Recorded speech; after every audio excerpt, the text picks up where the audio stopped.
Olá pessoal, tudo bem? Está começando mais um podcast Questão de Ordem da OAB Subseção de Caxias do Sul. Gostaria de cumprimentar a todos os nossos colegas advogados e também a todos os nossos ouvintes. Hoje, enquanto membro da Comissão Especial dos Cartórios Extrajudiciais, eu, Eduarda Rodrigues, advogada, especialista em Direito das Famílias e das Sucessões, juntamente com os meus colegas, Dr. André Ramos Cardoso, advogado, especialista em Direito Notarial e Registral, e Dr. Elaine Pacheco de Souza, advogada e especialista em Direito do Estado, gostaríamos de saudar a presença do Dr. Marco Antônio Hubert Gonçalves, oficial do Registro de Imóveis de Antônio Prado. Inicio o nosso bate-papo com agradecimento à nossa patrocinadora, a R Master Sul, assessoria documental. Lembrando que essa é a segunda edição do podcast da nossa Comissão Especial dos Cartórios Extrajudiciais. Na primeira edição, falamos sobre a adjudicação compulsória extrajudicial. E nessa edição, falaremos sobre o dia a dia do advogado junto às serventias extrajudiciais. Doutor André? Olá, colegas. Agradeço o convite de estar participando mais uma vez deste podcast da nossa comissão da subseção da OAB. Dr. Marco, agradeço muito a sua participação, que tanto vai engrandecer este nosso podcast, falando de um tema tão importante, que é o dia a dia do advogado nas serventias extrajudiciais. O fenômeno da desjudicialização, que tanto vem avançando, tirando trabalhos do judiciário, que está tão afogado de trabalhos e levando para a esfera extrajudicial, tornando esse trabalho do advogado com a maior efetividade e de uma forma mais ágil. Então, lhe passo a palavra para o senhor nos explicar como é que está acontecendo essa rotina diária junto ao cartório que o senhor está à frente, nos explicando um pouco como é a atividade extrajudicial lá na sua atividade. É uma satisfação estar aqui no Questão de Ordem da OAB. Parabéns pelo podcast. E doutora Eduarda, doutora Elaine, doutor André, meu aluno, né, curso de pós-graduação na UX, anos atrás. É uma satisfação mesmo, imensa a gente poder colaborar com os advogados, porque há uma relação, né, de mão dupla no extrajudicial com a advocacia. E a gente precisa, ambos precisam, e cada vez mais um do outro, da atividade nesse interligarem cada vez mais. E isso está acontecendo. A gente nota de uns anos para cá o fenômeno da desjudicialização, né? Que é cada vez mais tirar como a sobrecarga do Poder Judiciário, que a gente sabe que existe, e eu, até por experiência, que eu fui antes do extrajudicial, eu fui do judiciário. Fui escrivão judicial durante 15 anos, em Santa Maria, Novo Hamburgo e Porto Alegre, e há 30 anos, agora em setembro, eu completo no extrajudicial, como oficial registrador de imóveis e registro civil, e pessoas naturais e registro de documentos de pessoas jurídicas, tabelionato de protestos e o CRVA Detran. Então, a gente tem essa experiência de saber que a máquina do judiciário sempre emperrada, cara, né? Então, de uns anos, até de 30 anos, dá para dizer, com o juizado especial chamado pequenas causas, e hoje o juizado especial civil ou o GCRIM. Então, houve, e cada vez mais está havendo, a desjudicialização. Então, o extrajudicial é chamado, né, cada vez mais para esses eventos onde não haja litígio, tá? Onde não haja a necessidade de um outro agente, como uma assistente social, como um psicólogo, né, uma área especializada que fuja da nossa, ou mesmo o Ministério Público. Então, nesses casos, o extrajudicial tem sido chamado. E está vindo com bastante vontade de atuar, porque estão surgindo várias especializações nessa área. Eu mesmo participo, né, como professor ali pela UX, né, dos cursos de Direito Registral Imobiliário, Notarial e outros preparatórios para concursos, enfim. Então, a gente nota que a nossa área, ela participa bastante. E o que eu noto uma dificuldade ainda é da academia, da universidade acompanhar isso. Eu creio que está faltando para os cursos de direito trazerem disciplinas no seu currículo, na grade curricular obrigatória do curso de graduação. Teria que ter direito notarial e registral, que não tem. Tá? Nós mesmos, quando a gente teve essa formação, há 40 anos, esse ano está fazendo 40 anos da minha graduação em Direito, lá em Santa Maria, na Universidade Federal, nós não tínhamos nada, nem na área de especialização. Tá? Então a gente acabava entrando para concurso de cartório, né, aprendendo, né, lógico, em doutrinas que sempre tiveram, ou trabalhando na prática em alguns cartórios, né, na época, como aconteceu comigo. Mas hoje continua essa deficiência. Existem essas disciplinas em cursos de pós-graduação, especializações, como vocês bem já acompanharam, já fizeram. Mas eu acho que necessita na graduação. Até na época, há uns 10 ou 12 anos, eu apresentei uma proposta para a Universidade de Caxias do Sul e foi aprovada pelo Conselho Universitário na época, de ter uma disciplina de 60 horas notarial registral na grade curricular da graduação. Mas depois não avançou, talvez tenha trocado a gestão da UX, enfim, não avançou isso aí. Mas é um desafio até que fica para a própria OAB. Eu acho a OAB, a nossa área notarial registral, nossas entidades e a universidade sentarem, né, e talvez, né, convergir, né, para essa necessidade que hoje em dia está vindo, é gritante, como essa, agora dia 20 de agosto, hoje um provimento do Conselho Nacional de Justiça, onde já está abrindo cada vez mais a possibilidade, por exemplo, de inventários, separações, divórcios serem feitos com a existência de menor incapaz, né, que antes não havia isso aí, era tudo judicial. Então, essas situações, né, que existem. Então, eu acho que é um desafio. Eu acho que a questão de ordem aqui é para isso, para a gente levantar esses debates, né, e achar a luz, como se diz, através dessa conversa nossa aqui. Muito bem lembrado, doutor. Esse fenômeno da desjudicialização que vem avançando, né, é bom a gente lembrar que ele teve seus primórdios lá em 1997 com a Lei da Alienação Fiduciária, que foi o primeiro embrião, né?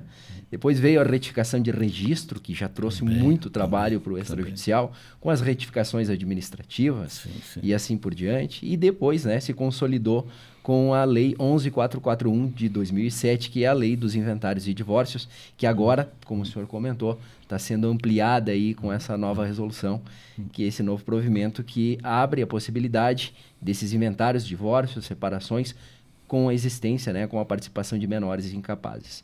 Então, esse trabalho, né, que está vindo para o extrajudicial nesses últimos anos, como o senhor colocou, trouxe também, junto com isso, uma deficiência para esses advogados que não receberam essa formação lá na graduação, né? Nós notamos isso no nosso dia a dia, que trabalhamos muito na área extrajudicial, que muitos colegas nos procuram e nos trazem suas angústias nessa luta diária com os cartórios, né? Não há nada de uma exigência preciosa do cartório, mas muitas vezes o advogado que não está familiarizado com aquela rotina acaba sofrendo, né? Para vencer uma nota de exigência, para conseguir um registro, uma averbação.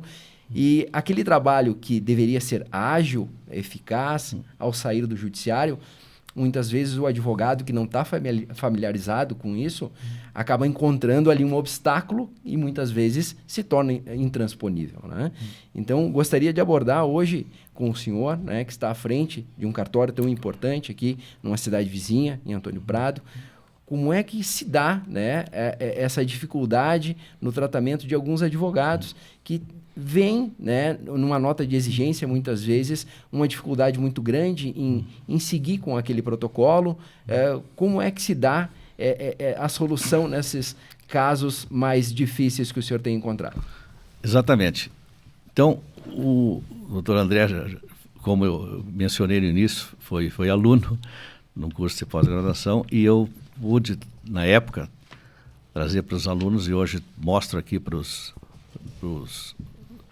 telespectadores aqui do Questão de Ordem, eu criei esse chamado roteiro básico de serviços.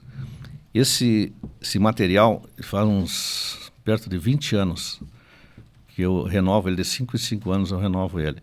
É um checklist com tudo que é necessário para fazer dentro de um cartório de registro. Como o nosso é um cartório serviço registral público, que engloba todas as especialidades, registro imobiliário, registro civil, protesto de títulos, títulos de documentos, pessoa jurídica e o CRVA Detran. Então aqui tem um resumo de todas, por exemplo, quais são os documentos que são necessários para averbar uma construção numa matrícula do imóvel. Então aqui tem todos os documentos conforme a legislação, baseada na consolidação notarial registral da Corregedoria Geral da Justiça do Rio Grande do Sul, e no Código Civil, Processo Civil, tudo. É uma pesquisa que eu fiz juntamente com meus funcionários, meus colaboradores na época, e a gente atualiza eles de 5 em 5 anos. Tá? Isso aí a gente imprime e entrega na comunidade, principalmente para os advogados. Tá? Então, já é um caminho, não meio caminho andado, quase 90% do caminho andado. Eles trazem aqui sem a necessidade de haver a nota de exigência, chamada impugnação, que isso causa assim um transtorno, uma demora, né, até uma antipatia de parte das partes que não entendem aquela exigência, né? Então a gente evita isso aqui com esse material, tá? Então esse material ele está sendo de uma utilidade imensa. Eu já levei em congressos nacionais, isso aqui o pessoal adotou em outras cidades do Brasil, tem adotado, inclusive teve um tempo que ele concorreu a um prêmio do Inovação, Inovare, do CNJ, e houve uma distinção por ter feito esse trabalho aqui. Então a gente continua fazendo isso aqui. Eu lá na nossa cidade, em Antônio Prado, eu tenho dito, é raríssimos os casos de impugnação que a gente faz, porque há esse trabalho aqui, preventivo, que se diz, checklist, e também há um trabalho de aproximação, porque é uma cidade pequena, né? São 13 mil habitantes, a gente conhece todos os advogados, enfim. Então, quando há uma falta de um documento, isso aí, hoje, até pelo WhatsApp, se chama ele, e não vai estar fazendo uma impugnação ou uma nota de exigência para depois se transformar numa suscitação de dúvida, enfim, não há essa necessidade. Então, isso aí tirou assim um peso nosso de retrabalho no cartório, esse tipo de serviço, de proposta, tá? E a gente tem renovado. Sempre surge novidades, a gente coloca aqui. E sempre os advogados se servem disso aqui, desse material, para levar os documentos para o cartório, inclusive com relação à instituição de condomínio, convenção de condomínio, tudo que for aqui, ó, baixa em usufruto, cancelamento do usufruto, de penhoras, está tudo aqui dentro, aqui, a relação. Isso em relação a registro de imóveis. Fora os demais, habilitação de casamento, todos os documentos que são necessários estão aqui. Então, isso aí, eu tenho passado para os demais colegas fazerem isso para evitar esse choque que muitas vezes há, né, com o advogado, com o cartório, e a parte é o leigo, né, ele não entende por que está se exigindo aquilo ali, né, a legislação é que determina, a gente só tem que cumprir, porque nós somos um fiscal ali do que a legislação determina. Então, nada melhor do que esse documento. Então, isso aqui tem solucionado. Eu até sugiro, né, que a OAB, né, faça que os demais cartórios adotem isso, que é algo assim simples, né, não tem, o custo é mínimo aqui disso aqui, né, e o cidadão vai estar bem servido, né, com isso. Com relação aos bancos, acabam o sistema bancário, o sistema financeiro habitacional usa isso aqui também para enviar os seus documentos, porque eles não trafegam no tabelionato, notas, as escrituras de banco têm autorização para ser feito direto, né? Então eles também utilizam esse checklist aqui. Então eu acho que uma pequena contribuição dessas já está contribuindo, né, para evitar esse problema do trancamento, muitas vezes, que dá uma impugnação, uma nota de exigência, né? E quando houver, tudo bem, vai haver, a gente vai usando o que a lei determina, fazer a exigência, né, que tem que ser feita, e sempre fazer de uma vez só, não está toda hora, agora falta isso, agora falta esse outro documento, não. Ela seja efetiva, ela diga o que esgotou, falta isso, isso, isso. Aí o advogado, a parte, vai atrás e traz. É lógico, se houver nunca vai haver uma exigência de um documento que é impossível de se conseguir, né? Mas há a questão da suscitação de dúvida, quando não existe a possibilidade de se obter aquele documento, aí retorna ao cartório, e o cartório vai encaminhar para o juiz, e o juiz vai definir se defere ou não aquela suscitação de dúvida, aceita ou não aquela impugnação, né, aquela exigência, e o documento vai fluir, né? Porque tem que trafegar, entrou para dentro do extrajudicial, tem que ser registrado ou não registrado, é lógico. Eu sempre digo, não vamos registrar aquilo que for totalmente ilícito ou fraudulento, com certeza que não, né? Mas os demais, nós estamos ali para achar uma solução, né, juntamente com o advogado, né? Exatamente. Lhe parabenizo, doutor, né, pelo roteiro básico de serviços que o senhor implementou lá no seu cartório, né? Isso aqui é de uma valia muito grande para a nossa atividade no extrajudicial e que sirva de exemplo para tantos cartórios que ainda não têm um material deste porte, que vai facilitar muito, né? E é um trabalho preventivo, evitando notas de exigência e trazendo um fluxo, né, para os serviços no cartório. Isso é muito importante. Mas já que o senhor tocou no assunto da suscitação de dúvida, acho que é um tema também, né, que merece uma explicação um pouquinho maior, porque poucos advogados conhecem esse trâmite, né? Lembrando que a suscitação de dúvida é um procedimento que nasce quando a nota de exigência não pode ser solucionada ou que a parte não se convence do que está sendo exigido ou que o ato não possa ser registrado. E essa inconformidade é exposta através da suscitação de dúvida, que é um procedimento que ele vai protocolar junto ao cartório, né, como se fosse uma defesa. E esse procedimento, então, né, doutor, me auxilia se é assim mesmo. Vai para o judiciário, né? O cartório também vai fazer a sua manifestação, né? Colocando o porquê está sendo exigido aquilo que está na nota de exigência. E o judiciário vai se posicionar. E ali nasce, né, apesar de um procedimento célere, mas é um procedimento judicial, que o juiz vai decidir se a exigência do cartório está correta ou se deve ser modificada. É isso mesmo, doutor? Exato.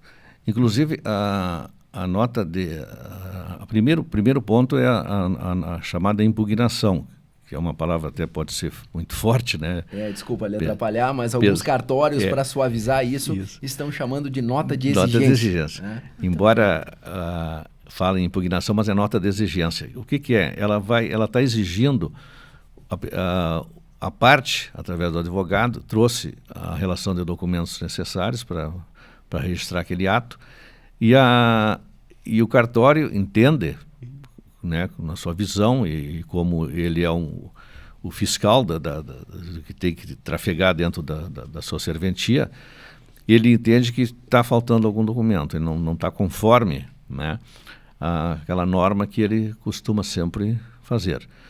Então, o que acontece? Ele vai fazer uma nota de exigência, ele vai devolver aquele documento para a parte, para o advogado, e dizendo que está faltando tal documento. Aí o advogado, com o seu conhecimento e seu entendimento, entende que não há essa necessidade desse tipo de documento, né? Foi procurar na doutrina, enfim, o que está acontecendo hoje, atualmente, acho que não há essa necessidade. Então, aí ele retorna à serventia e suscita, coloca para ele que não aceita aquilo e quer, então, que aquilo seja analisado via judicial. Então, aí, nesse caso, é um procedimento normal, isso aí não é muitas vezes, tem colegas que às vezes entendem como uma ofensa, não quer, né? Ou o próprio advogado achar que vai estar melindrando a serventia ali, o cartório. Não, está na lei, pode, com certeza, usar aquilo e continuar. O que importa é o ato ser registrado. A parte tem que ser o seu benefício, ser efetivo, o que ele está pedindo. Então, o cartório vai encaminhar, vai um procedimento, tá? Vai autuar um procedimento de suscitação de dúvida. Encaminha para o juiz, em muitos casos, dado vista também ao MP, o Ministério Público, tem acesso a ele também, dá um seu parecer, e depois o juiz formula ali uma decisão, né? Aí fica a critério do juiz. O juiz é que vai definir se aquilo é registrado ou não registrado, né? Se aceita a dúvida que foi colocada pela parte, o advogado, quando eu falo parte é o advogado, ou o oficial do cartório, né? Então, aí ele determina se é registrado ou não registrado, né? Se houver uma insistência, o juiz entender que o oficial tem razão e o advogado entende que não quer, ele pode recorrer. Aí pode ir para o tribunal, um órgão superior, né? Grau superior. Aí é um outro nível que nós não temos, eu não tenho acesso, aí o advogado que vai acompanhar, né? Tudo junto com a parte, e depois vai ter uma decisão, seja do grupo, da Câmara, seja o que for, lá do tribunal, ou até no Supremo, seja o que for, mas ela é no nível do segundo ou terceiro grau. Mas, pelo que eu acompanho, assim, são raros casos a gente vê que tenha. Tá? Na minha atividade, se fizemos suscitação de dúvida, até muitas vezes até por orientação minha, assim, para ter uma tranquilidade, muitas vezes a gente também fica receoso se aquilo pode ou não pode, né? E até recomenda para que o advogado, então, faça uma suscitação de dúvida até para pacificar aquela situação que a gente encontra na serventia, e amanhã depois pode aparecer uma outra semelhante, né? Então, é bom o juiz se acercar dele, em buscar o juiz dar uma decisão. Então, a suscitação de dúvida, ela é interessante. Muitos, às vezes, não gostam, como eu falei, o advogado acha que é meio antipático, estão confrontando o oficial, enfim, mas não é, de forma alguma. Tem que ser usado, está na lei, e o que importa é a parte, ela foi buscar, ela quer ver aquele ato ser registrado, né? Nós temos que dar uma solução.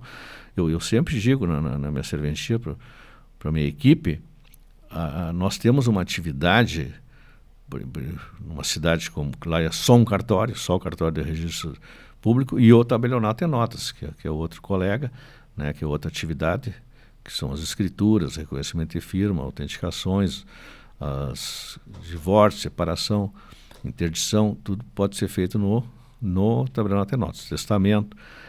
Isso não é da atividade nossa. Então eu sempre digo, a nossa atividade ela é ímpar na comunidade. A pessoa se buscou, eles são como um refém, eles são obrigados a buscar a nossa atividade. Tá? Eles querem registrar aquele documento. Se não conseguir ali, eles vão aonde? Onde é que eles vão conseguir? Não, é só lá. Então nós temos que dar uma resposta. Tá? E essa resposta nós temos que buscar até no fim do mundo. Nós vamos pesquisar, vamos na doutrina, vamos na jurisprudência e vamos lá suscitar dúvida. Tá? O juiz vai nos acolher e vai dar uma resposta. O cidadão não pode... Bateu numa serventia, ele não pode voltar sem ter uma resposta para aquele seu caso. Ele tem que publicizar. Nós estamos ali para dar publicidade, né, àquele ato. O cartório de registro é de publicidade, para poder ter efeito perante terceiros, erga omnes, para poder validar aquele ato. Né? Então, se ele não consegue, o que adianta fazer um negócio, uma relação com alguém, se tu não consegue colocar ela a público, tá? Por uma exigência lá. Então nós vamos atrás. É impossível, não existe. A gente tem que achar uma solução. E para isso então vamos buscar o juiz. Aí, claro, aí vai para a judicialização, que é o que a gente evita cada vez mais, né? Hoje em dia. É desjudicializar. Mas não é por isso que a gente não vai deixar de procurá-lo, né? Realmente é assim, né? E muitas vezes se precisa buscar o judiciário para, né, ter a tranquilidade no ato extrajudicial a ser praticado.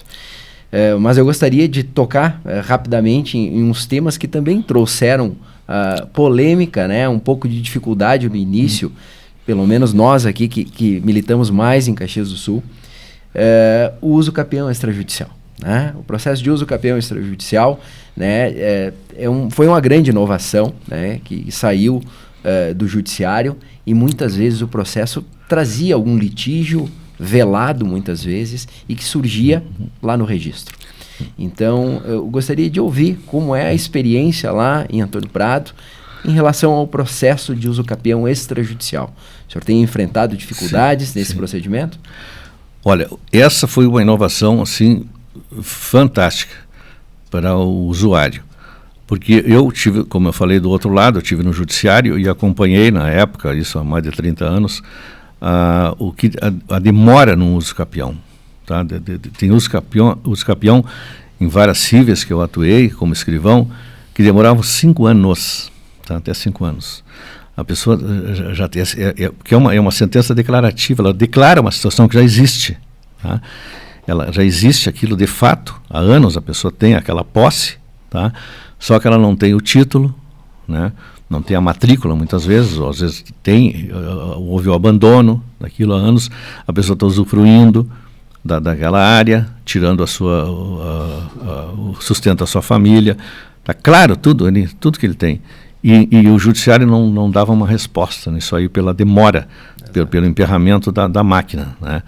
Então, quando houve essa desjudicialização que passou para nós, pelo menos a uso capião ordinária, que é essa de 10 anos, ele foi uma celeridade, uma rapidez imensa. Uma pelo fato de a nossa atividade, nós temos e cumprimos prazos, tem prazos para a gente fazer tudo que é ato, tá? Com tabelas assim, que não vem ao caso eu queria trazer, porque é bastante extensa e complexa para cada tipo de ato. Tem uma certidão tem 5 dias, uma intimação tem de 3 a 5 dias no protesto, enfim. Então a gente tem isso leva muito na risca isso, tá? E o uso capião, a uso capião também foi dessa maneira. Então ela chegou de uma maneira, por exemplo, hoje ela chega com um requerimento, né, da parte, através do advogado, como uma petição inicial.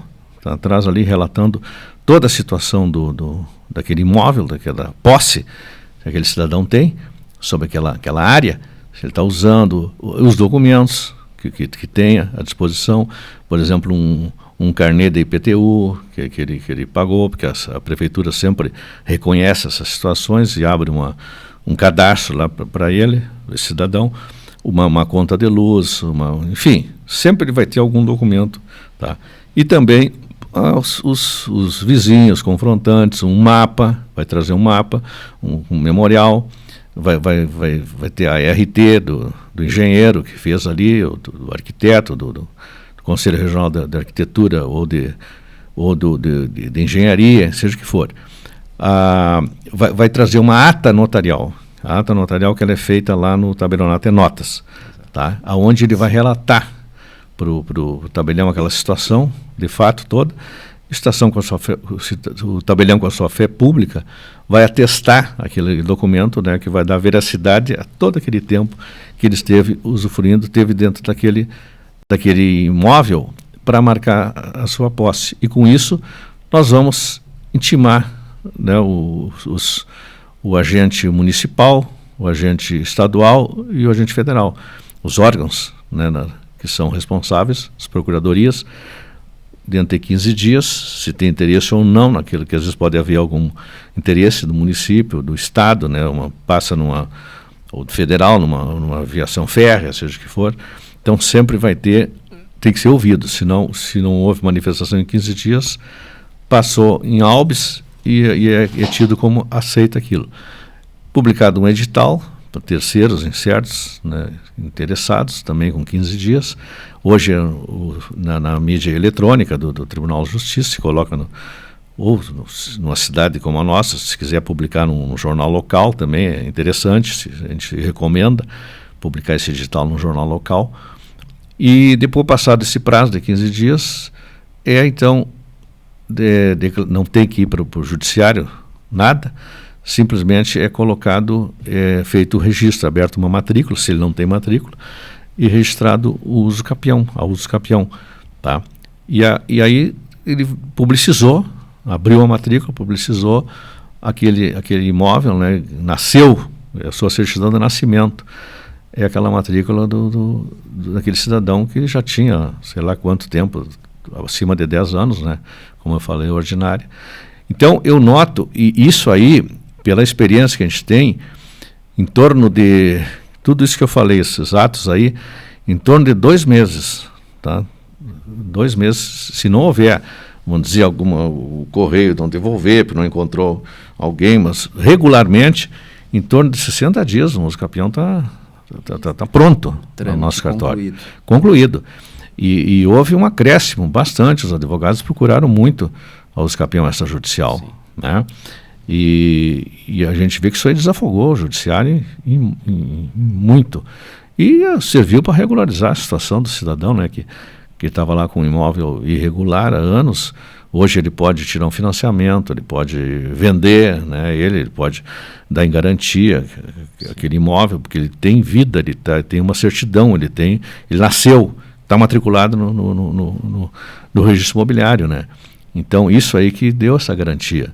A segurança jurídica que se diz, que ele foi buscar, que ia demorar, o judiciário ia dar para ele, mas com certeza essa demora continua. Eu às vezes converso com alguns juízes, eles disseram que se tem algum uso capião, né, que tenha que andar em nível ainda dentro do judiciário, ele demora. Sim. Porque aí vai depender da pauta do juiz, né, que ele não tem uma vara especializada só em direito agrário, por exemplo. Então, exato, ele vai estar junto com as outras ações cíveis aí que são muito mais urgentes, né, a demanda. Nós temos processos que estão tramitando há mais de 10 anos, né? Sim, infelizmente. E volta R negativo, volta de novo. É uma dificuldade. O judiciário continua, mesmo com o desafogamento que já aconteceu com a desjudicialização já há alguns anos, ainda continua bastante difícil. Mas já que o senhor detalhou tão bem o procedimento, eu lhe faço um questionamento para o senhor também deixar claro para quem vai nos assistir. Na uso capião extrajudicial, ocorrendo alguma contestação ou algum dos órgãos das fazendas públicas se manifestando contra aquele procedimento, qual é o papel do cartório neste caso? Isso. Então, nós vamos fazer é feita essa notificação, né, a intimação desses órgãos, tá? Os confrontantes, enfim, e se houver uma contestação, aí volta, nós vamos dar vista para a parte interessada, o requerente, né, que entrou com aquela ação, e aí ele vai haver esse argumento, ele vai argumentar, a gente volta, faz uma contra-notificação à parte, e se houver aceitação, ele flui normalmente e vai até o fim dentro do extrajudicial. Agora, se houver uma outra contestação, aí vai para o juiz. Aí nós vamos encaminhar via judicial, aí encaminhar como uma suscitação de dúvida. Aí o juiz é que vai decidir. Então, ele passa a ser judicial. Tá? Até o juiz decidir, volta para nós. Mas, nesse caso, se houver isso, há essa volta para a parte explica por que não está de acordo e volta para nós. E se houver essa pacificação, flui dentro. A base para o ato extrajudicial é que não haja litígio. Isso, e não pode haver litígio. Isso, no momento que houve, foge da nossa competência. Nós não podemos dar uma decisão, a não ser o juiz. Né? Exato.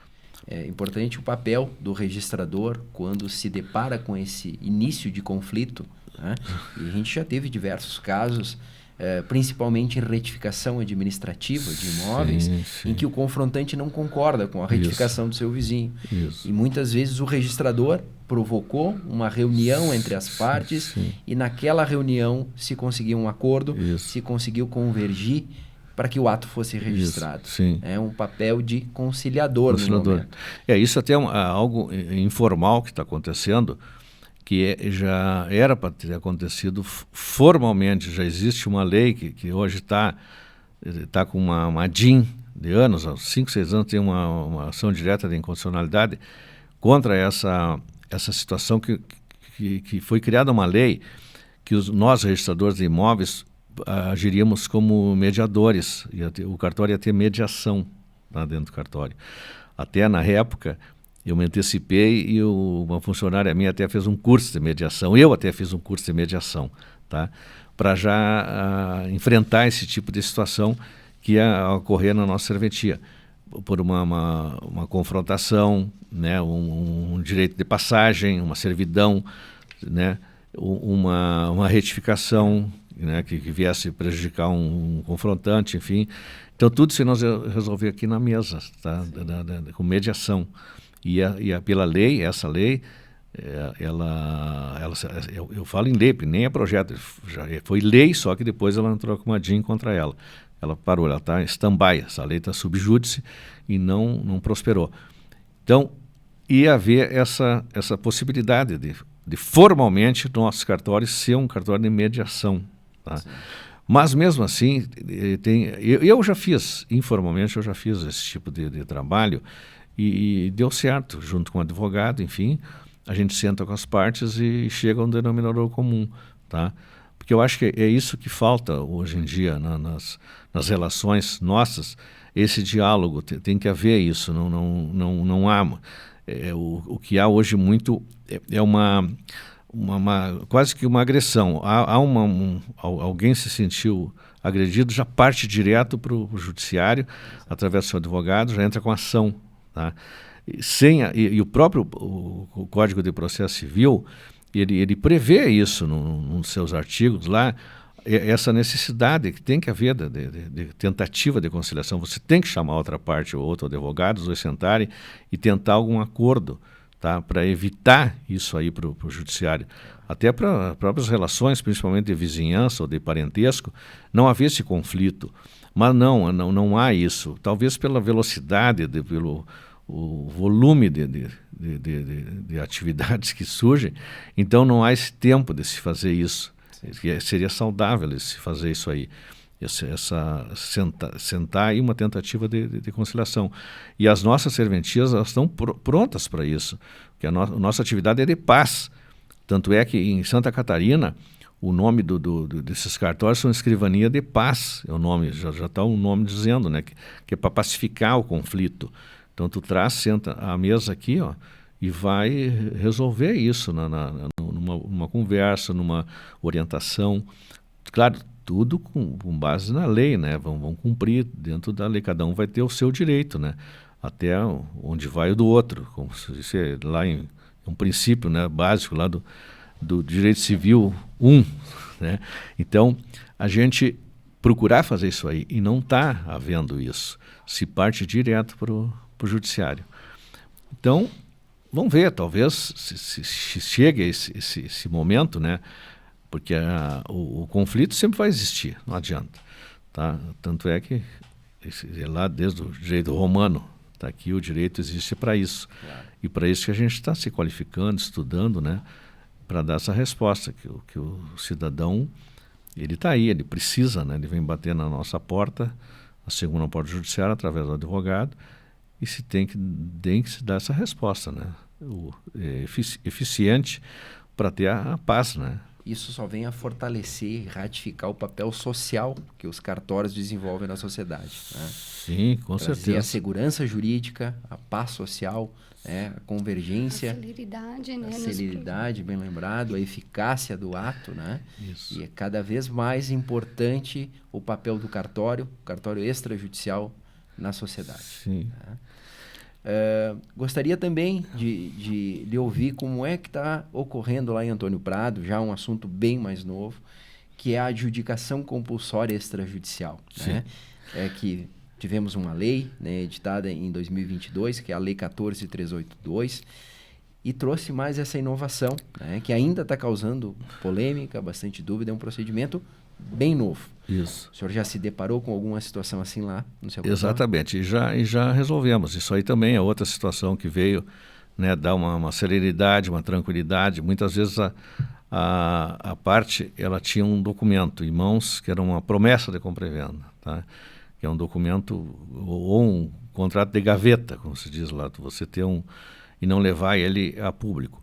E aí essa pessoa, a outra parte, não está mais, sumiu, está em lugar certo, não sabia, e você quer, você tem aquele imóvel, tem a posse dele, tem aquele documento, mas ele não se torna efetivo, porque tu vai contrair um empréstimo bancário, o banco vai te pedir, cadê o título teu aqui, desse teu documento aqui? Não é teu, ele tem aquele documento, mas ele não está ainda no teu nome, que nem aquela máxima que diz que quem não registra não é dono. Então, só no momento que tiver o registro. E aí você vai fazer de que maneira isso aí? Tá? Então você vai levar para a sua posse, para a sua propriedade, fazer adjudicar, que se diz, né? Esse prefixo ad, trazer para si, para você, de maneira compulsória, de maneira forçada. Mas de que forma? Então vai ter toda uma solenidade para se fazer isso. Você vai levar a cartório, o cartório também vai publicar isso. Né? Se tem o endereço da outra parte, você vai notificar, vai ser intimado pelo cartório de registro de imóveis, ou pode usar o cartório de títulos e documentos para fazer essa notificação. E a parte vai ter ali também um prazo, 15 dias, enfim, para se manifestar ou não. Se não se manifestou, é dado como aceito. E aí aquele título serve,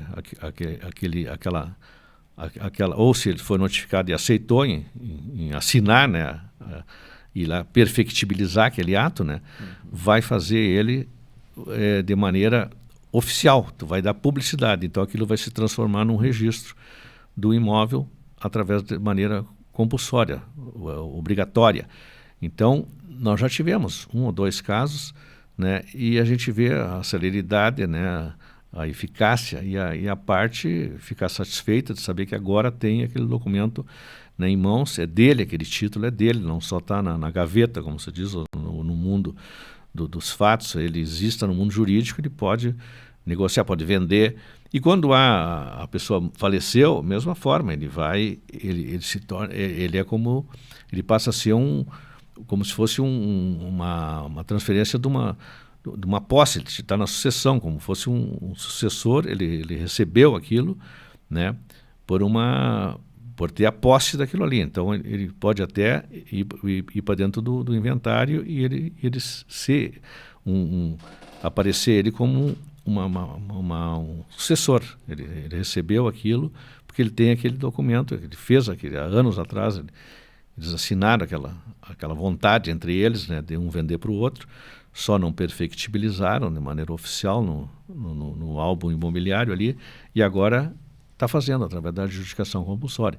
Isso aí antes era só também no judiciário, né, tinha que abrir um processo demorado, tudo com testemunhas, enfim, audiências. Então hoje não, hoje basta esse documento, está ali, foram assinados na época, e atualiza. Então, isso é mais uma celeridade, mais uma desjudicialização, é colocar no mundo jurídico algo que já existe. Tá? Esse que é o papel. Então, o judiciário, o legislador, hoje, a maioria desses provimentos, eles nascem, era para nascer isso no poder legislativo, né? Mas não é uma crítica nem nada, mas vem tudo via CNJ, Conselho Nacional de Justiça, tá? Que é um órgão que existe há uns 15 anos no país, ou mais, e ele regula, ele ouve, vamos dizer, esses clamores da sociedade, e ele atua para desafogar o judiciário, então ele cria esses provimentos, né, esses atos administrativos, que às vezes até são criticados, na mídia aí, ou pelo próprio Poder Legislativo, mas até pela inoperância do Poder Legislativo. Tá? Então vem um provimento desses e pacifica, resolve. Tá? Como esse aí agora do inventário do divórcio, né, consensual, onde haja menores. Tá? Antes era somente se não houvesse menores, incapazes. Agora não, a partir do dia 20 agora, de agosto, foi feito isso aí. Há a possibilidade de inventário ou de também divórcio consensual, sempre sem litígio, né, e inventário sem litígio também. Que haja menores incapazes, pode ser feito direto também no tabelionato e notas. e depois vem ser registrado no registro de imóveis, né? Os imóveis. Então, isso aí também foi uma ação do CNJ, do Conselho Nacional de Justiça. E até uma outra de uma envergadura maior ainda, essa semana agora também, surgiu, de agosto agora, o CNJ determinou que os concursos públicos, tá, do extrajudicial, notarial, registral, sejam nacionais, tá, e não mais como eram estaduais, tá. Então, vai ter que nem os concursos de juiz da magistratura também está sendo assim, tá. Se há uma ocorrência de vacância em cartórios extrajudiciais, cartórios de registro de imóveis, tabelionato, nota, seja o que for, no Brasil ele vai como se fosse aquele SISU do sistema do universitário, de vagas nas universidades, que as pessoas vão concorrer com todo o Brasil com as vagas, tá? Então, vai ver onde é que tem... Você faz o concurso em nível nacional, pode fazer numa capital, né? Vamos dizer, aqui no Rio Grande do Sul, vai fazer em Porto Alegre o concurso. Mas você está concorrendo em vagas em Alagoas, na Bahia, Santa Catarina, seja onde for, onde tiver vaga. Isso aí foi muito bom. Ele pulverizou, assim, essas vagas em todo o país e vai apressar determinados estados que não faziam concurso há anos, como Alagoas, que não tinha concurso há, eu acho que quase 40 anos não tinha concurso em Alagoas. Parece que esse ano que saiu o concurso, parece que esse ano em Alagoas. Tem outros estados aí que demoravam para fazer concurso. Aqui no Rio Grande do Sul não demorava para sair o concurso, mas demorava para terminar. Né? O problema todo aqui no Rio Grande do Sul é dos recursos. Os recursos, tá? Então, em 2019, é para ver, foi o último concurso que estão aguardando até agora para serem providos. Parece que tem uma sinalização agora para o final desse ano. Certo. 5 anos, imagina, né? É muito tempo. É muito tempo. Né? A sociedade esperando. Sim, um com novo certeza, titular, com certeza. Na sua visão, essa alteração que vem a unificar as provas em todo o Brasil é benéfico, então? É benéfico e digo mais, ele vai popularizar, como se diz, a nossa atividade, vai fazer com que haja, principalmente o bacharel em Direito, ele vai se especializar, né, nessa área. Aí tem que vir aquilo que eu falei antes, a graduação também tem que oferecer disciplinas, né, preparar, e o bacharel ele vai se formar e vai fazer concurso para cartório em todo o Brasil, sabendo que ele pode morar em qualquer parte do Brasil, não precisa ser só aqui no Rio Grande do Sul, né, conviver só com as vagas daqui. Então isso vai ser muito bom para todo mundo, principalmente para o usuário, né? Muito bem. O CNJ sempre nos auxiliando na nossa atividade da advocacia. E sobre essa novidade do inventário extrajudicial com menores incapazes, já sabe como vai funcionar? Sim, então já está havendo essa polêmica no decorrer dessa notícia, porque quando houver um inventário, vamos ficar numa questão do inventário que tem menores incapazes, o tabelião de notas, que não é o meu caso, porque eu sou registrador, o tabelião de notas ele vai analisar, né, recepcionar a documentação, vai ver se há um equilíbrio, se há equidade ali entre os quinhões, né, hereditários na hora da divisão, e vai fazer em cima da minuta que o advogado vai apresentar, enfim, os familiares estão de acordo, tudo, e vai fazer a escritura em cima disso aí. Ele vai fazer a escritura dessa maneira e encaminha para o Ministério Público. Ele vai ter que encaminhar para o Ministério Público. Aí o Ministério Público vai dar um parecer. Tá? Se o parecer for favorável, a escritura já vai direto para o registro de imóveis. Agora, se o parecer for desfavorável, aí é que está a situação. Surgiu essa indagação, que a gente já começou a se conversar entre tabeliães e notas, registradores e advogados. Se houver um parecer negativo do Ministério Público, ele vai para o juiz automaticamente, como se fosse uma suscitação de dúvida, ou ele para ali, é devolvido e o advogado vai entrar judicialmente. Tá? Eu acho que aí seria um retrocesso. Eu acho que nós tínhamos que ficar na suscitação de dúvida. Ele permanecer no extrajudicial. Então, se o promotor dá é o fiscal da lei, o Ministério Público, ele olhou ali, olha, não há equidade, eu não aceito, deu um parecer, vamos mandar para o juiz vai decidir, mas como suscitação de dúvida. Ficar ainda como extrajudicial. E essa interação entre o tabelionato e o Ministério Público, o senhor vê que vai acontecer através do EPROC, o nosso sistema aqui, como é que vai submeter a análise daquela escritura, daquela situação do tabelionato para o Ministério Público? Não, com certeza, eu acho que tem que ser pelo sistema EPROC, porque é o que nós já temos recebendo lá, assim, hoje o meio físico, o papel, cada vez mais nós estamos abandonando, né? Então, com certeza, tem que ser assim, né? Sim.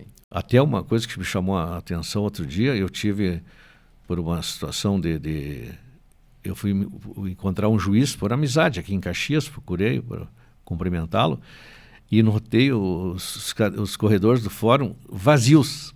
Exatamente. Tá? Vazios. Uma terça-feira de tarde, 3 horas da tarde.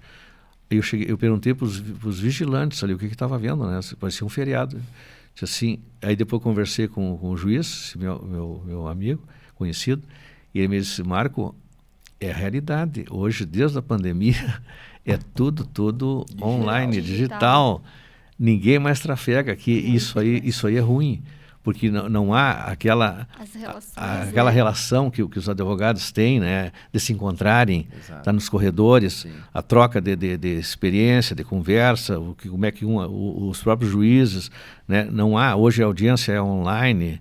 Então, isso aí eu acho que é um ponto negativo. Sim. Tá? Sim. Eu tive outra semana na cidade da advocacia, ali em Porto Alegre, foram 5 dias, eu tive um dia lá, uma tarde, e se conversou isso aí, até uma das palestras era sobre isso. Daí a gente vê que há necessidade dessa interação. Tem que haver isso aí, esse network que se fala muito, então tem que haver isso aí, e não está havendo. Tá? A classe da advocacia, elas não estão se encontrando mais do que se encontraram nos corredores dos fóruns. Certo. Por quê? Por causa do EPROC. Exato. Então, nosso horário aqui já está esgotando. Gostaria de agradecer a presença de todo mundo, doutor Marco, doutora Elaine, doutor André. Doutor Marco, aproveito então o encerramento do nosso podcast para mais uma vez agradecer muito a sua presença, que nos trouxe mais uma vez uma aula sobre a desjudicialização. É sempre um prazer lhe ouvir, o senhor que foi nosso professor, né, foi meu professor lá na pós-graduação de Direito Notarial e Registral. Lhe agradeço muito, tenho certeza que vai ser de grande valia para todos os advogados e telespectadores que puderem assistir essa aula de extrajudicial. Tá? Muito obrigado. Eu agradeço, com satisfação imensa, a participação aqui no Questão de Ordem, e coloco a nossa serventia de Antônio Prado sempre à disposição, aberta a todos, a OAB aqui regional. Nós temos uma chamada imersão, que a gente faz lá num sábado. Os advogados, os nossos alunos vão lá conhecer todo o andamento das nossas atividades. Lembro disso, na pós-graduação, montamos uma turma, pegamos um ônibus e fomos conhecer o interior do cartório. Isso aí. Agradeço mais uma vez. Então, continua de portas abertas isso aí, que eu achei importante essa relação advogado e cartório extrajudicial. E nós temos a nossa Nota Regis, Associação Notarial Registral da Serra Gaúcha, com sede em Caxias do Sul, eu estou presidente dela. Da mesma forma, conclamo meus colegas que façam o mesmo, essa aproximação com a OAB aqui de Caxias. Parabéns e continue com Questão de Ordem. Lembrando que o nosso podcast está disponível toda quinta-feira nas plataformas YouTube, Facebook, Instagram e Spotify da OAB Caxias. Para mais informações, acesse oab.org.br. Agradecemos mais uma vez a nossa patrocinadora, a R Master Sul. Muito obrigada, pessoal.